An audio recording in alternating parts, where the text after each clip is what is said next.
The day aliens learned there was a reason humans were the only species still using outdated weapons. Commander Zwiax, 9 of the Galactic Enforcement Division, floated before the tactical display, his 4 eyes blinking in disbelief.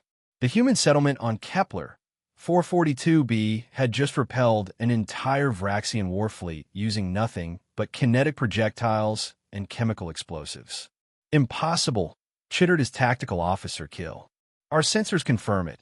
No plasma cannons, no quantum disruptors, no antimatter warheads.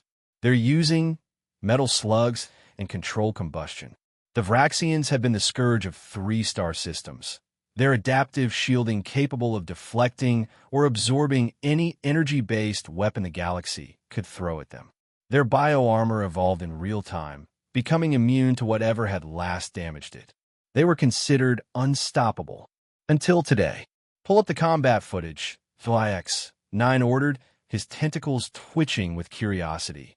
The holographic display showed human soldiers, small, bipedal creatures barely reaching a Vraxian's torso, wielding crude-looking devices that spat metal projectiles at impossible velocities. The Vraxian shields, designed to deflect coherent energy beams, simply let the bullets through. Their adaptive armor, confused by the primitive kinetic force, failed to evolve quickly enough against the barrage of different calibers, velocities, and compositions raining down on them. The humans call it ballistics, Kill reported, consulting the cultural database. They've been refining these weapons for over 1,000 rotations of their homeworld. But it wasn't just the bullets. The humans had used something even more archaic, chemical explosives. C4, TNT, napalm. Ancient compounds that every civilized species had abandoned eons ago in favor of clean, efficient energy weapons. The Vraxian bioarmor.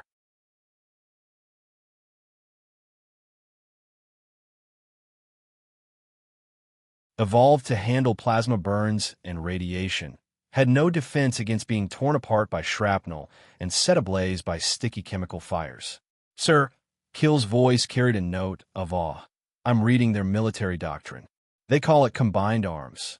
They coordinate these primitive weapons with advanced tactics. Watch this. The display showed human aircraft using combustion engines, of all things, dropping guided munitions while ground forces laid down covering fire with automatic kinetic weapons. Orbital satellites painted targets with primitive laser designators for weapons that worked by simply falling very fast and exploding very loud. Admiral Thorax of the Vraxian fleet materialized in the communication chamber, his bioarmor scarred and smoking.